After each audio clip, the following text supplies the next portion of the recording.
doing and know that you're going to be solving a problem for them. What we did is we just went to, when we were doing cold calls and that sort of thing at Studio Culture, I just went to all the BRW lists, privately owned companies. I found all of the people through that. I went onto LinkedIn and identified the key decision makers that I should be talking to.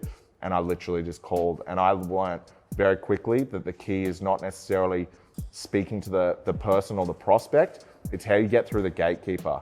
How do you get through that secretary or that EA or that PA that does not want to connect you to that person because their time is limited? And I think the truth of that is you've just got to be able to have good, friendly banter with people to be able to knock down that door and speak to the right person. All right. Now we're really going to roll.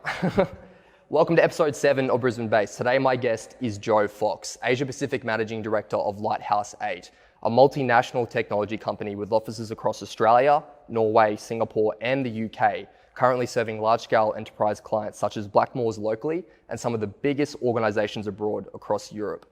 Formerly, Joe was co-founder and co-owner alongside business partner Phil Cristaldi of Studio Culture, an award-winning multi-million-dollar agency delivering projects such as the One Punch Can Kill campaign and being nominated as finalists for the prestigious Telstra Business Awards, Optus Business Awards, and Deloitte Fast 500 Asia Pacific as a result. Personally, Joe has been listed as a top 40 under 40 entrepreneur in Brisbane and recognised across such publications as Business News Australia, Smart Company, and the Courier Mail, to name but a few. A born salesman, expert marketer, and the consummate business development professional, Joe, welcome to the show. Thank you very much for having me. I'm humbled by that introduction. Thank you. No, it's an absolute pleasure. It makes my life easy when you've been so tenured. But to start us off, I want to jump right into it by acknowledging the elephant in the room. The world is currently at odds with the global pandemic. Stock markets and markets generally are tanking across the globe. People are essentially panicking at scale.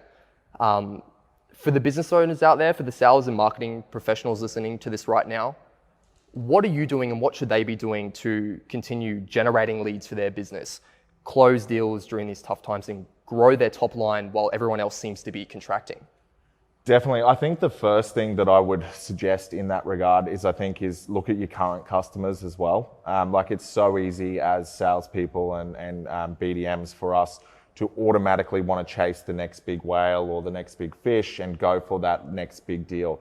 But I think it's so important for professionals, account managers, salespeople and that sort of thing to really reach out to their existing customer base and client base, touch base with them, hear them out, see that they're doing well during these times, because there's a lot of businesses that are going to suffer, as you mentioned. So I think it's really important to take care of your own first before you look for the next.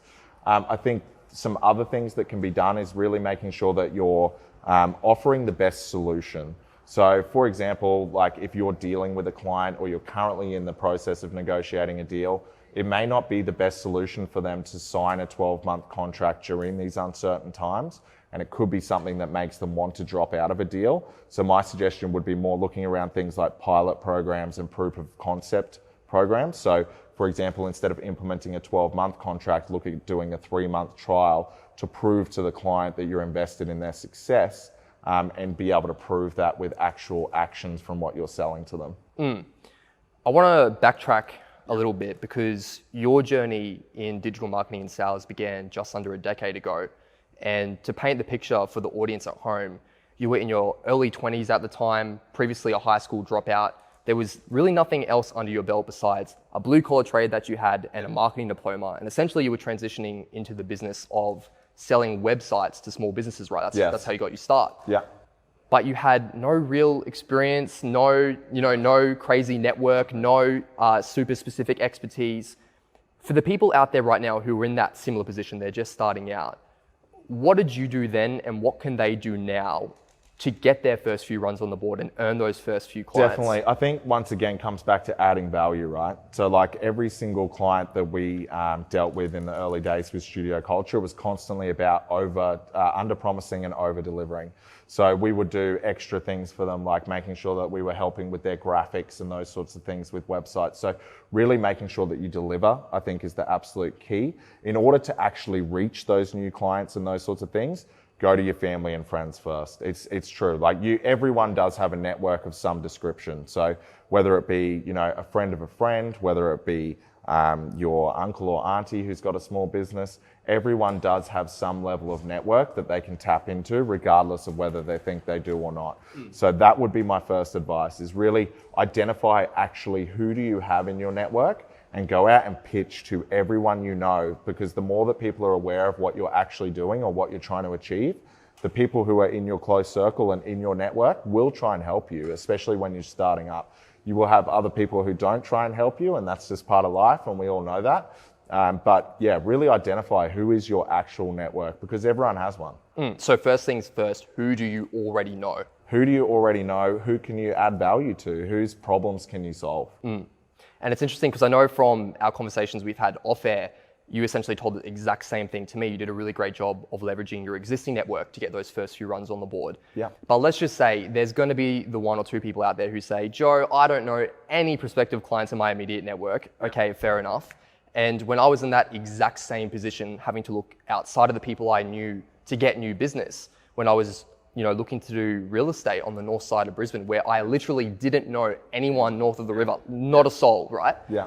The tactic I employed was simply utilizing various methods of cold outreach, whether it's cold call, cold email, cold door knocking. So I guess the question being, in your experience, what are some key tactics to really nailing a cold outreach, and what are even some key dialogues you find yourself using time and time again when you're speaking to someone for the first time trying to earn their business? Definitely. So I'm a massive fan, as I know you are, and as I know other guests who've been on here like Drew and I think Jason as well. But like the Wolf of Wall Street, his straight line persuasion sales course is amazing. Like it really is. So really engaging in the correct dialogue, speaking in the right tonality, not talking too quick, remaining calm, getting excited at the right times, all of those sort of tonality things really, as you know, now your cold calls, now your cold outreach. I think some other tips for doing that is making sure that you know information about the person that you're calling. So I don't like cold calls, I like warm calls.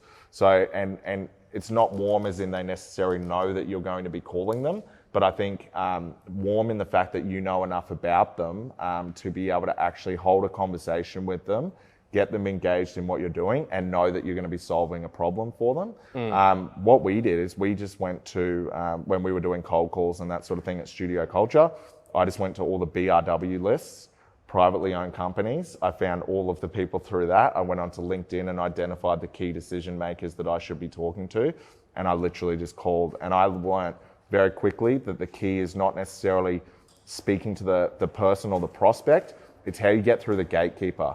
How do you get through that secretary or that EA or that PA that does not want to connect you to that person because their time is limited? And I think the truth of that is you've just got to be able to have good, friendly banter with people to be able to knock down that door and speak to the right person. How are you finding details when you say you find these people on LinkedIn and then you're calling them? Like most people whoa, you missed a step. Like, where's the number? Where's the email? How are you finding that? Yeah, so there's various tools out there that you can utilize that integrate straight directly into LinkedIn. I don't use any of them anymore, so I wouldn't know what's relevant now. But there's various tools that will scrape that data from the internet legally that you can utilize, and you'll usually get that person's email or that number. But a lot of the time, I just call head office. Yeah. And not pretend, but talk in a way where it sounds like I know the person I'm trying to talk to. Let's just say someone is now in the position, utilizing some of these methods, they've now established a relationship with a prospective client. Coming back to sort of the Jordan Belfort teachings you were talking about before, they're going to encounter a lot of what Jordan calls smoke screens for uncertainty, right?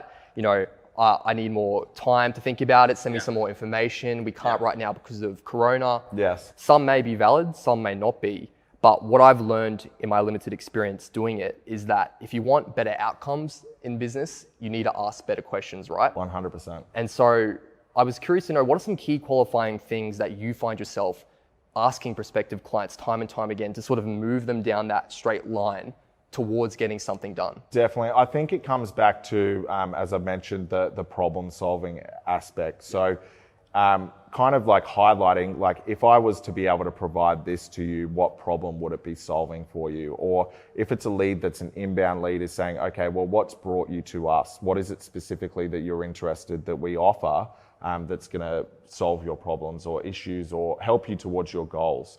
So I think really identifying also too, the biggest thing I find is I always ask very early on in the piece when I'm prospecting clients is how many other people are going to be involved in making this decision.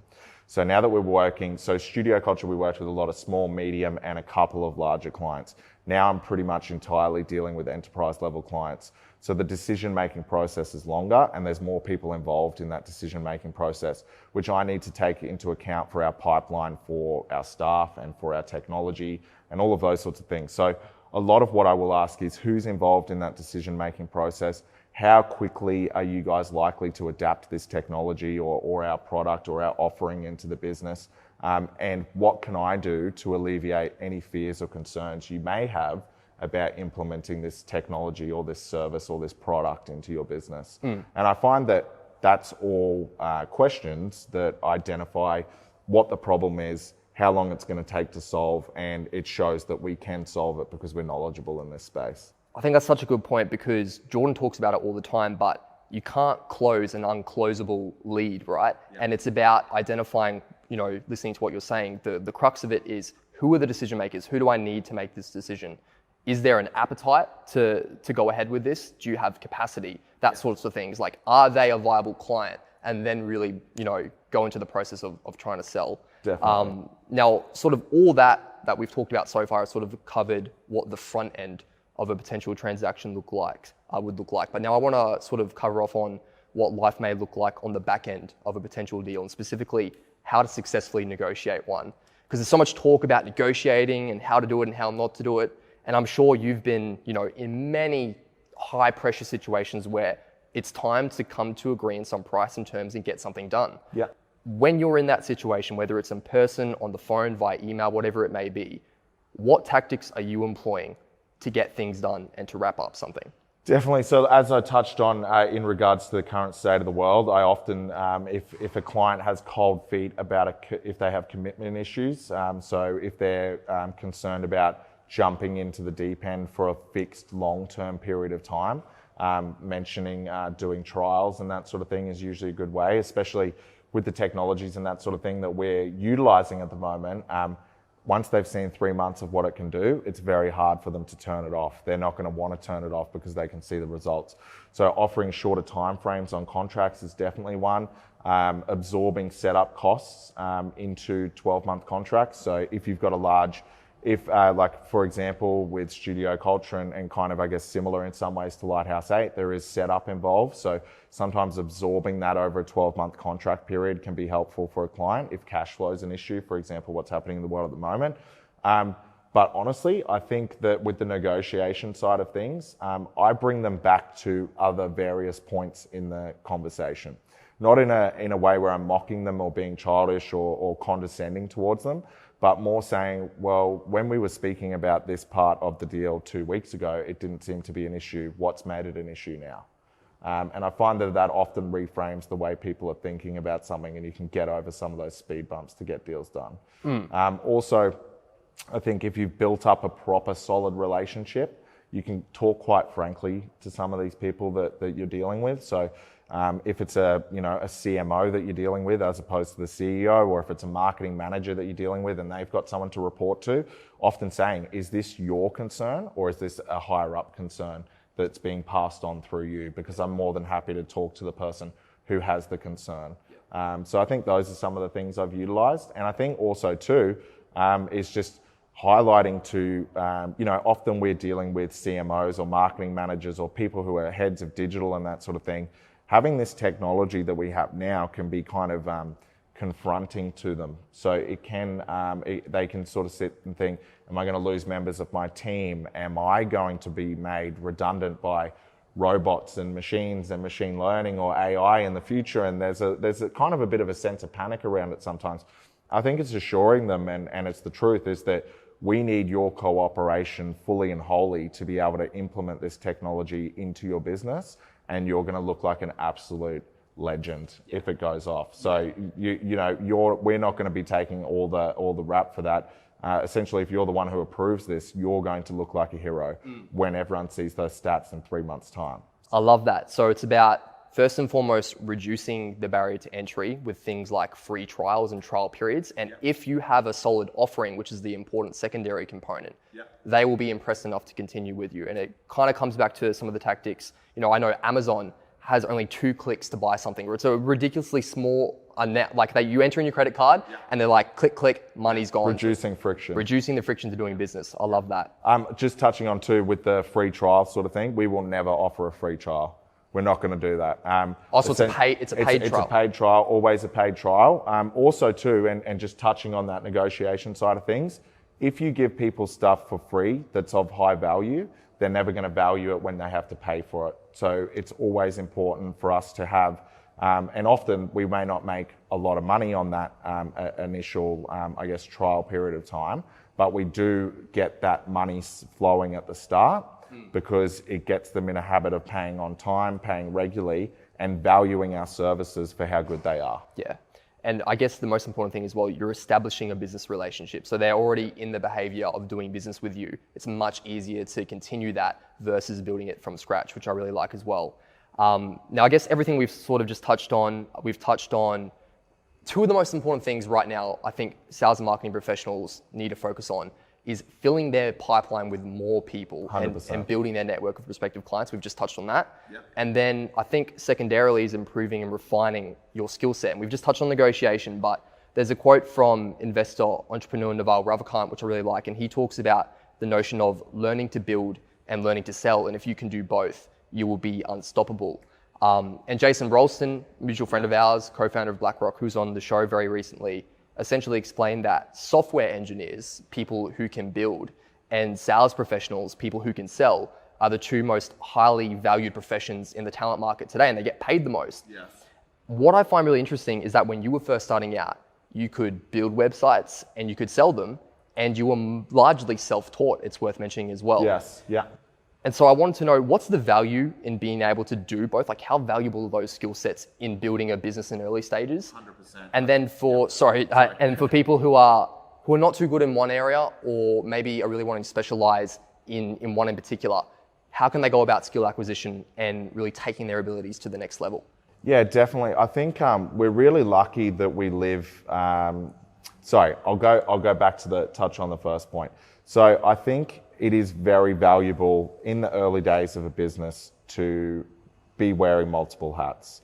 So to be able to, help with product development, no matter what style of business you have, being able to, do basic financials and those sorts of things so you can assess the financial health of your business, being confident in, making sure that you've ticked off everything that you need from a compliance perspective and insurances and all of those sorts of things.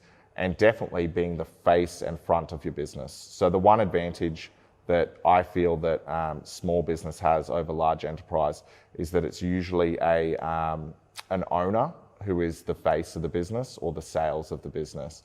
And that tends to change a little bit as businesses scale. But I think using that to your advantage, so being very front of house within your business is very key in the early days, especially because no one else is going to have the same passion for doing what you're doing than you, right? There's a reason that as a small business owner, you start doing this. You know that you're going to have, most people know that they're going to have a few years of hell before they get to heaven. So it's kind of one of those things where you have that passion and no one else does. And people resonate with that passion. And as I mentioned, your network will support that passion generally in the early days. And skill acquisition. Skill acquisition. We're lucky we live in a day and age that we do. Internet, like my side of things, I didn't know shit about any of this stuff. Like when I first started doing it, I just knew that I was very comfortable talking to people of all different backgrounds and positions and jobs and all of those sorts of things. And that confidence in being able to talk to people and help solve problems was the skill that I already possessed, but I continue to hone it every single day. Even to this day, you're learning all the time in terms of sales and relationship management and those sorts of things. In terms of gaining the other skills, I used Twitter. So I really identified very early on who the key people were in the digital marketing space. This is before everyone had sort of jumped onto Facebook. This is well before Snapchat and Instagram and all of those sorts of things, long before. So it was, identifying. I followed Gary Vee when he had like hardly any followers. I'm not the biggest fan now, but I loved his content on the early days because it was incredibly useful. There was a lot of people in that space that I followed, like people like Seth Godin, who've always put out amazing marketing content in general. I just read as many white papers and as many books as I humanly possibly can. I was doing 18-hour days. If I wasn't working on client work, I was working on the business. If I wasn't doing that, I was reading, and then I'd find some time to hit the gym and some time to sleep. But I prioritized the success of that business, as Phil did, over everything else that we were doing. We would be spending weekends together, like having a few drinks and chilling out at his place, but we were constantly working during that time. So I think if you want to learn skills, you will learn to research where you can find the particular skills that you can. It's all available online somewhere. You'll identify the key people of influence in those spaces and connect with those people and follow the content that they're doing and read as much literature as you can of theirs. And you will be reading. Like the age-old saying is, leaders are readers. Like it's so true. Like there are so many good books out there that people of all walks of life have put their most valuable lessons in, and it's like, what's the most a book cost? $30? Like you can't put a price on that value that you can get from that. And I've always find it funny for me. I never went to university. As you mentioned, I dropped out of school. The only thing I did well in at school, I think for my high school years was one, being social and having lots of friends, and two was like ancient history because it interests me, and it was a lot of reading. But I've always been a reader. Like growing up as an only child, always read, and I can't stress that enough. And I think those sorts of decisions to prioritize learning over social life and those sorts of things during the early days of that business has allowed me to get to where I am now. Yeah. Read what you love until you love to read is a quote I really like. I like that too. And also on the information retention side of things, you can read a lot of books, but if you're not absorbing it, it's not of much value to you. And so I would recommend to people out there to look into the work of Cal Newport. Does a lot of work around active recall. So essentially, once you read something, I really like this, you essentially present it as though you're presenting it to a class of people, annotate your thinking in real time. And if you can do that, you understand it. If you don't, you can't. But it really sinks in when you get a hold of that. Coming back to Naval, something else Naval talks about is the definition of wealth as having assets that earn while you sleep. And you just kind of alluded to it before, but the reality is the day and age we're in today, technology is so prevalent and embedded in our lives. There are so many forms of leverage that are available that the everyday person can capitalize on, right? So like code, anyone can write code in their bedroom and create things that scale massively. Yeah. Media, YouTube, you can reach millions of people. Various digital products scale seamlessly. And I'm not saying anything new here, but there's a various suite of digital products, ad products on various platforms that essentially can work as a 24/7 sales force for your business, including while you sleep. Yeah. But the reality is, given that marketing budgets are going to be put under a lot of pressure right now and constrained, given the times we're in, where should people be pushing their marketing dollars? Because you're on the cutting edge of all of this. So where's the value right now? Yeah, definitely. I think, look, I have a look at these situations, and I mean, people aren't going to be out and about as much. So your traditional forms of media aren't going to be as successful. I think everyone is going to be hunched over and looking at their phones, right? Like it's still the digital age, and everyone's still utilizing social media channels. Everyone's still looking for everything through Google. Those channels are more relevant than ever because everyone's going to be glued to their phone during times of self-isolation and quarantine and all of those sorts of things. I think that the key places to be spending are still on Facebook, still on Google search. But I think, unfortunately, there isn't a product like what we have with our Kate technology that's available for small business. There isn't a machine learning technology like it. For people who have no idea, in language that a 5-year-old could understand, what is Kate and what can it do? So Kate essentially is what Lighthouse 8 have developed, like proprietary technology. We have a full-time R&D working on machine learning and AI products that work towards improving digital media campaigns.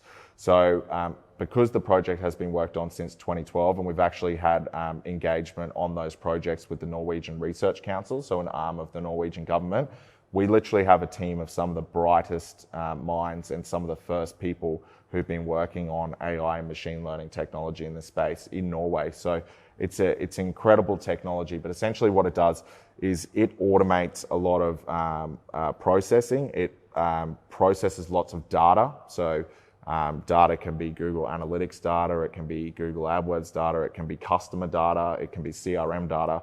It processes that data to deliver ads more effectively. It runs tests on those ads to make sure that those ads are performing in the best way possible. And it does all of this 200,000 times quicker than what a human being can. Because it's algorithms and... It's because it's algorithms and machine learning, and it's constantly improving on itself. So essentially, if you have a look, what we tend to find is that most high-performing e-commerce stores that are big brand enterprise, we find that we can usually increase their online revenue by 20 to 30% over a 12-month period of time. And we can also reduce their ad spend by about 10 to 15%. Incredible. Huge numbers. So when you're talking about some of the largest retailers in Australia and APAC and even the world, those sort of figures are massive. It's game changing. And we outperform Google's machine learning bidding process, which is huge. We're agnostic, so Kate actually can work between Facebook's ad platform, LinkedIn's ad platform, Google's ad network. And essentially it's doing tasks that what agencies would claim that they're doing, but they're not. So constantly running keyword tests, constantly split testing copywriting. This technology is doing all of that. So essentially the amount of changes that someone who's an ad performance specialist would make in their whole career, our technology can make those same amount of changes without bias, without opinion, all based upon data within 24 minutes. Wow. That's to put it into perspective. So it's really a game changer for this space. And it's, look, my heart will always be with small business because I've been in the trenches and I've done that myself. And I would love to see one day a technology that would work for non-for-profits and for small business that's similar, because it would give them a real competitive edge. And so I hope that one day that's available, but essentially at the moment there's nothing available in that small to medium space. But corporate businesses can definitely leverage off this technology working with us. But I think for tools that are out there, I think it's about not necessarily tools, but using like delegating and you know, finding everyone, and this comes back to that point we were talking about actually around the upskilling and wearing multiple hats. I feel there's that stage in business where you are like doing everything yourself. You're like running around and you're just doing everything that you can yourself. You're trying to get ahead, you're putting all your passion into it. And then when you start seeing some of that money coming through or paying itself off, it's time to then utilize that to invest in a team. And I think like that comment, who was the gentleman who made the comment before around the building and Naval Ravikant. Naval. So what he mentions in that, I think it's cool because if you can sell and build a team, you're doing really well. And I think building a key team of people that lack the skills that you have is very important. And I think, so maybe that's a tool that people can be utilizing. So finding a really good ad expert, whether they be a freelancer or a smaller agency, is going to free up your time because it is a complex thing. Facebook and Google haven't made it easy for people to advertise on their platforms. They're constantly adding things. If you do an express setup, you're going to be paying through the teeth for your ad spend. Bear in mind, that's what those platforms want you to do. So why would you trust their optimization technology? Because they want you to spend more ad spend with them. So it's kind of like making sure that you have someone who's on your side, who's managing your digital ad spend is going to be so crucial going forth. Because as you said, budgets are going to shrink. Unfortunately, and I've got some friends who work in like the digital billboard space and all of those sorts of things. And I feel a little bit of concern for them because I feel that those are going to be the first things to go. Because all of the mediums that you can't collect and repurpose data from, why would you do it, is what people are going to be thinking. I see that there's a value if you're doing both. I think there's a place for above the line, but at the moment, people are just going to be focusing on straight acquisition and direct sales. So digital is where it's at. To switch things up as we work towards wrapping up, you've handled some huge accounts, and you've alluded to it before at Studio Culture and now at Lighthouse 8. Namely, Alibaba is a past client of yours. You've dealt with some ASX listed companies and some of the biggest privately held organizations in Australia as well.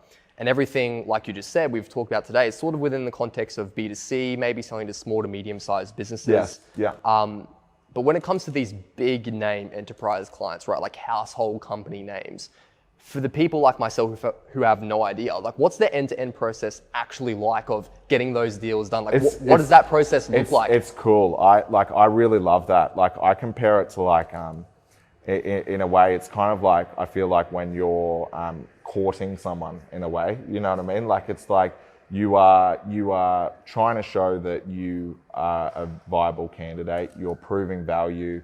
You're bringing in other clients to give you essentially a good rap and to testimonials and that sort of thing for you. But the end-to-end process, I'll use Alibaba as an example. Very good contact of mine. Friend of mine actually who owns a media company. It's actually one of her family members. And so, and we've done business for other things, and we've worked on clients and shared clients and those sorts of things prior to as well. So essentially, part of what that involves is one, setting up an introduction, which involved hounding my friend and saying, look, I just need an introduction. Please put me in touch. Then it's flying down to them. So they're based in Melbourne. So I travel a lot. Probably not so much at the moment with the current world, but I travel a lot with Lighthouse 8, but Studio Culture, I didn't travel as much. So it's a very exciting thing, going down there, flying down, pitching yourself, running through case studies, explaining what you can do for them and identifying what the problem is that you can potentially solve for them. It's a lot of harassing phone calls, as you know. It's one of those things, you've got to be prepared to follow people up. You've got to work out what forms of communication that they like the best. I know some prospects now who way prefer speaking on LinkedIn chat as opposed to getting emails. I know some people who like texts over phone calls. Identifying really early on what communication method you get the quickest reply on is usually the one you should stick to. Or where you've started that conversation, or even sometimes I feel comfortable enough to ask that question straight up, like how would you prefer that we communicate throughout this process? Are you someone who likes texts? Are you someone who likes phone calls? Are you someone who prefers emails? So it's one of those things of identifying what is the best communication method during that interaction with that particular person. So then after that, it's lots of harassing, lots of phone calls, lots of following up. And you've got to be patient. Like, I mean, I'm talking to some large banks and that sort of thing. So some of the big five at the moment, that's going to take time. I'm aware of that, especially with what's going on at the moment. But if you show that you're still interested, you show that you are still there to offer a solution, you're giving more and more social proof through the forms of case studies or testimonials from clients that you're working with, and really relevant case studies. Like, we've got so many brilliant case studies out of Scandinavia for insurance, banking, their equivalent of superannuation. So showing those case studies to them so they can show that there's a direct correlation in industries. All of those sorts of things are the things that you have to do. So essentially, it's building trust over a period of time. It's keeping people excited over a period of time, especially in times like this. People are wanting a happy phone call. People don't want the doom and gloom that's going on. So if you can be the guy that's always happy, always follows through on that, what they say they're going to do, delivers things on time, is quick to respond, and you can make someone laugh or make them have like a slightly better day. and they are aware that you're going to solve a problem for them and make them look like a hero, you're going to close the deal. I think what a lot of people do is that they find like, oh, they can't do a deal with me right now. I don't want to talk to them. I'm so lucky in the fact that most of the people I connect with, especially in Lighthouse 8 and these jobs, are people like I actually genuinely want to know more about. I'm like, you've had an amazing career. Like, I actually want to befriend these people. Or if it's a CEO of a company, like a wealthy privately owned company, or even someone who sits on a board of an AXX company, these people are genuinely interesting to me because I love business. So I think that they can pick up that I'm genuinely interested in forming a genuine relationship with them. It's not just about the sale. And I think you should be able to have good communication with people you do business with. And I think that tends to be what works for me, is building genuine relationships is what I love to do. Very quickly though, for that Alibaba deal, how many meetings, how long was the timeline? What was that worth? So very quickly in a nutshell, what are the quick numbers? Quite a significant amount of money, especially in studio culture terms. And it was a very cool project because obviously being able to mention the social currency of that deal was worth far more than it could ever be financially, because you can then name drop that into conversations when you're talking to other potential large clients. So that was where the value is. Same as the awards and all of that. That's where the true value of all of those is the social proofing and that bolstering of the company. But essentially with Alibaba, that was probably, I reckon, about 20 phone calls. Wow. 3 face-to-face meetings, texts, LinkedIn messages. I love it. The works. But can't put a price on that. Absolutely not. Get the result, leverage it. Get the result, leverage it. And I feel like some of the most difficult sales or large clients or I wouldn't say they're difficult, but some of the longest sales that I've gone through always tend to be the most rewarding, because there's not much of a better feeling when you close a big deal that you've worked on for a very long time. It's kind of one of those feelings where I don't know if you can compete with it if you love business and you love sales like I do. So awesome. Before we get to the last question, where can people find you on social media and learn more about Lighthouse 8? Yeah, definitely. So www.lighthouse8.com is definitely the best for everything Lighthouse 8 related. If anyone wants to connect with me, I'm happy to chat to people on LinkedIn. So it's just Joe Fox. It'll come up with my picture, and it'll mention Lighthouse 8 MD for APAC in the title. LinkedIn's usually the best place to get me. I'm very active on LinkedIn. I think it's a very powerful tool. And I'm more than happy to chat to people and connect. And if anyone has any questions, feel free to reach out to me. Awesome. Last question. The reality is, as we sit here today, we're on the cusp of a potential recession in Australia and some really hard times globally. And it's looking like things are going to get a little worse economically before they get better. Yeah. If you had the opportunity to make a 60-second video that every sales and marketing professional in the world would see, what would you say to them right now? What's the key message that people need to hear? Key message is stop trying to worry about what you're selling and start trying to provide solutions for people. So perfect example is there's a large, and I like telling stories to get a point across, but perfect example is I'm going to call it a food app, a large company that I'm talking to at the moment, potentially very, very large deal, potentially the largest deal that I will bring in this year for Lighthouse 8. Now, perfect example of adding value and solving a problem is that we've got the full brief from them. We're putting together a pitch to match what we need to do for that brief. Part of that brief involves a huge element of email marketing, email automation, email personalization, and all of those sorts of things. So that's not something that we specialize in. It's not something we want to specialize in. However, I know that if we were to do what a lot of agencies do, and we certainly don't do it, is pretend that you know how to do that just to get extra money. But that doesn't add value to the client. What adds value to the client is reaching through my network, knowing the best email marketing and automation company for the job, knowing the best tool, which I would definitely say is HubSpot, and making that relevant introduction to add value to the client prior to even closing a deal with them. So start thinking about solving client problems as opposed to filling your pockets or solving your own problems. I love it, man. Joe, thanks for coming on the show. No worries. Thank you so much, man. Appreciate it. Another one in the books. Good? That was fucking awesome. Oh, cool, man. Yeah, no, it was good. That flowed so well. It didn't